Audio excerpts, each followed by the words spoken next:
28 फरवरी 2026 को अमेरिका और इजराइल ने मिलकर ईरान के मिलिट्री और न्यूक्लियर फैसिलिटी के ऊपर अटैक कर दिया। इनका एक सिंपल टारगेट था कि तेहरान के आसपास जो मिलिट्री इंस्टॉलेशन है उनको अटैक किया जाए, सबसे इंपॉर्टेंट बैलिस्टिक मिसाइल फैसिलिटी को अटैक किया जाए एंड सिक्योरिटी इंफ्रास्ट्रक्चर पे अटैक किया जाए। अब जब ये अटैक हुआ था 28 फरवरी को, इस दिन दो चीज बहुत गलत हो गई ईरान के साथ। पहली चीज कि इनके सुप्रीम लीडर यानी कि अली खामनेई को मार दिया गया एंड दूसरी गलत चीज हुई, इनके प्राइमरी स्कूल पे हमला किया गया और लगभग 170 लोग मारे गए थे, जिसमें 7 साल से लेकर 13 साल की बच्चियां थी, जिसमें कुछ टीचर्स भी शामिल थे। और एक बात का ध्यान रखिएगा, यही सबसे बड़ा ट्रिगर पॉइंट था ईरान के लिए। उसके बाद ईरान ने अटैक पे अटैक करना स्टार्ट कर दिया, गल्फ कंट्रीज के ऊपर मिसाइल अटैक करना स्टार्ट कर दिया, ड्रोन अटैक करना स्टार्ट कर दिया। इसने 3 जगहों को सबसे पहले टारगेट किया। पहला बहरीन था, दूसरा यूएई था एंड तीसरा था कुवैत। बहरीन के अंदर ईरान ने यूएस ने भी 5th फ्लीट बेस वाले एरिया को टारगेट किया, जहां पे कई बिल्डिंग्स बर्बाद हो गई, 50+ लोग घायल हो गए और बहुत सारे सिविलियंस को भी कैजुअलिटी हुई थी। वहीं अगर बात करूं मैं यूएई की, तो ईरान ने यूएई के ऊपर 285 ballistic missile plus 1500+ drone launch किया। इसके वजह से दुबई और अबू धाबी के बिल्डिंग डैमेज हो गए, 6 लोग मारे गए थे एंड सबसे इंपॉर्टेंट 141 लोग घायल हो गए थे। एंड अगर मैं कुवैत की बात करूं, तो ईरान ने यूएस मिलिट्री बेस और कुवैती टारगेट्स को हिट किया, जहां पे 7 सोल्जर्स मारे गए थे, दर्जन्स में लोग इंजर्ड हुए थे एंड बहुत सारे मिसाइल को इंटरसेप्ट भी किया गया था। अब देखिए, ये तो ईरान ने 28 फरवरी से लेके 1 मार्च के बीच में 3 जगहों पे अटैक किया था,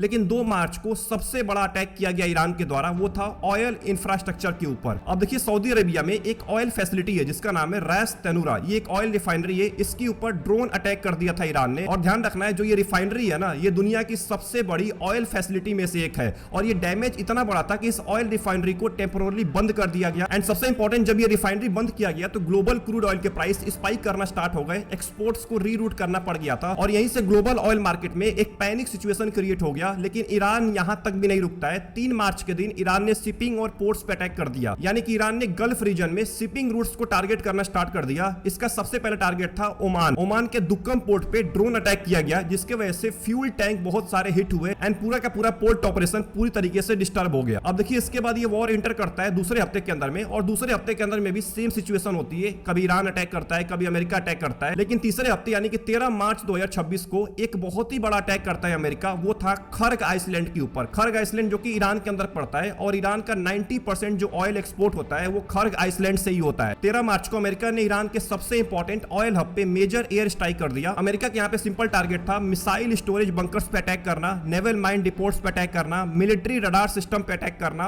एंड एयरपोर्ट कंट्रोल फैसिलिटी के ऊपर अटैक करना। मतलब यहाँ पे जो खर्ग आइसलैंड जिसके लिए जाना जाता है यानी कि ऑयल के लिए, उसके ऊपर अटैक नहीं किया गया। अमेरिका ऑयल फैसिलिटी पे अटैक नहीं किया था। अटैक इसलिए नहीं किया क्योंकि अगर अटैक करता ऑयल फैसिलिटी के ऊपर तो ग्लोबल ऑयल सप्लाई पूरी तरीके से क्रैश हो जाती। ध्यान रखना है, पूरे दुनिया के अंदर में एनर्जी क्राइसिस बहुत ज्यादा बढ़ जाती। इसीलिए अमेरिका ने ऑयल फैसिलिटी के ऊपर अटैक नहीं किया, क्योंकि वो भी जानता है कि अगर ऑयल फैसिलिटी के ऊपर अगर मैंने अटैक कर दिया तो मेरे लिए बहुत बड़ी दिक्कत होने वाली है। अब इसके बदले में ईरान ने एक वार्निंग दिया अमेरिका को कि अगर आगे चल के कोई भी ऑयल इंफ्रास्ट्रक्चर पे अटैक होता है तो हम गल्फ कंट्रीज के ऑयल फैसिलिटी के ऊपर अटैक करना स्टार्ट कर देंगे, सारे के सारे ऑयल फैसिलिटी को बर्बाद कर देंगे। अब जब खर्ग आइसलैंड पे अटैक किया गया तो ऑयल के प्राइस और ज्यादा शूट अप कर गए। अभी के टाइम में लगभग $104 पहुंच चुका है। ब्रेंट क्रूड का प्राइस $104 को टच कर चुका है। अब सवाल ये निकल के आ रहा है कि ये वॉर कब तक चल सकता है, आज के टाइम का सबसे बड़ा सवाल है। अब देखिए, जब हम हिस्टोरिकल डेटा को देखते हैं तो जब भी जियोपॉलिटिकल वॉर होता है तो ये 3 फेज में मार्केट को अफेक्ट करता है। पहला फेज होता है पैनिक फेज, इस टाइम पे मार्केट नीचे गिरता है। दूसरा फेज होता है एडजस्टमेंट फेज, इस टाइम पे वोलेटिलिटी बहुत ज्यादा हाई रहती है। एंड तीसरा फेज होता है रिकवरी फेज, इस टाइम पे मार्केट स्लोली स्टेबलाइज होना स्टार्ट हो जाता है। रिसर्च के अकॉर्डिंग जियोपॉलिटिकल टेंशन में मार्केट टेम्पोररी नीचे गिरता है, मतलब शॉर्ट टर्म के लिए नीचे गिरता है, लेकिन जो लॉन्ग टर्म इन्वेस्टर्स होते हैं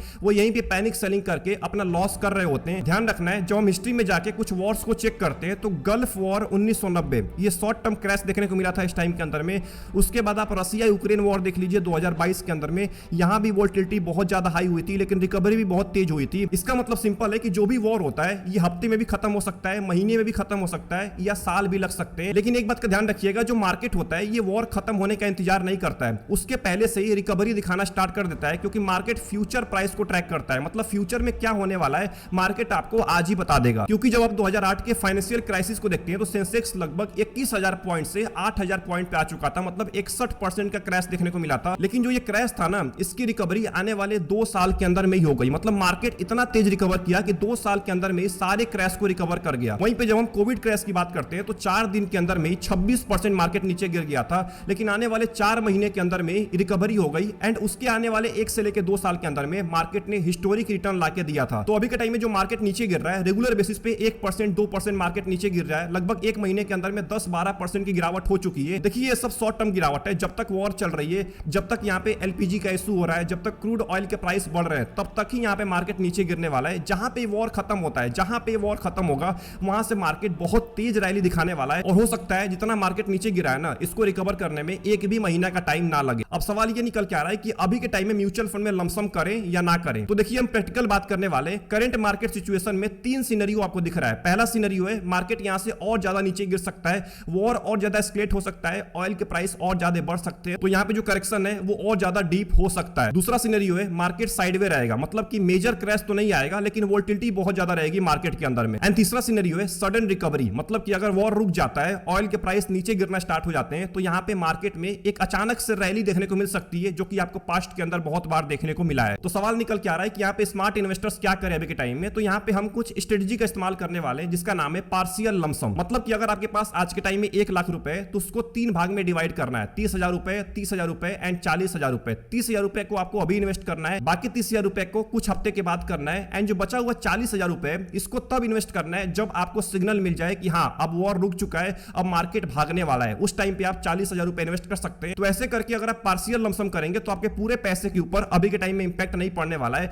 अगर आगे चल के वॉर और ज्यादा बढ़ भी जाती है तो आपके पास कुछ पैसा पड़ा होगा जिसको आप फ्यूचर के अंदर इन्वेस्ट कर पाएंगे। और दूसरी मेरी पर्सनल सबसे बेहतरीन स्ट्रेटजी है लमसम प्लस एसआईपी कॉम्बो की। मतलब कि आपको एसआईपी भी करना है एंड लमसम भी करना है। मान के चलते आपके पास 1 लाख रुपए, तो केवल आपको 40,000 रुपए का ही लमसम करना है, बाकी का आपको एसआईपी करना है। हर महीने आपको एसआईपी करना है। और कैसे करना है ये मैं आपको बता देता हूं। देखिए एसआईपी अमाउंट मान के चलते हैं आप 5,000 रुपए हर महीने करते हैं, तो अभी के टाइम में आप एसआईपी अमाउंट को बढ़ा दीजिए, 5,000 से 10,000 रुपए कर दीजिए कुछ टाइम के लिए। जब तक मार्केट नीचे गिर रहा है तब तक 10,000 रुपए कर दीजिए, बाकी जब मार्केट में रैली आ जाएगी तो दोबारा आप 5,000 रुपए पे आ जाइएगा। तो आई होप आपको आइडिया लग गया होगा कि अभी के टाइम में आपको क्या करना है, कैसे लमसम करना है, कैसे एसआईपी करना है। ध्यान रखना है जो मार्केट करेक्शन होता है ये टेम्पोररी होता है, वॉर जो होता है ये टेम्पोररी होता है, लेकिन जो कंपाउंडिंग होती है ये परमानेंट होती है। और कंपाउंडिंग के लिए आपको पैसा इन्वेस्ट करना पड़ेगा, हर महीने आपको पैसा इन्वेस्ट करना पड़ेगा। और जो लोग क्रैश के अंदर पैसा इन्वेस्ट करते हैं वही लंबे टाइम में असली वेल्थ क्रिएट कर पाते हैं। नहीं तो 90% लोग ऐसे मार्केट करेक्शन में बाहर निकल जाते हैं पैनिक होकर, और एंट्री तब लेते हैं जब बुल मार्केट स्टार्ट होता है। अगर आपको वीडियो से कुछ भी सीखने को मिला, वीडियो को लाइक कर दीजिएगा एंड चैनल को जरूर सब्सक्राइब कर लीजिएगा।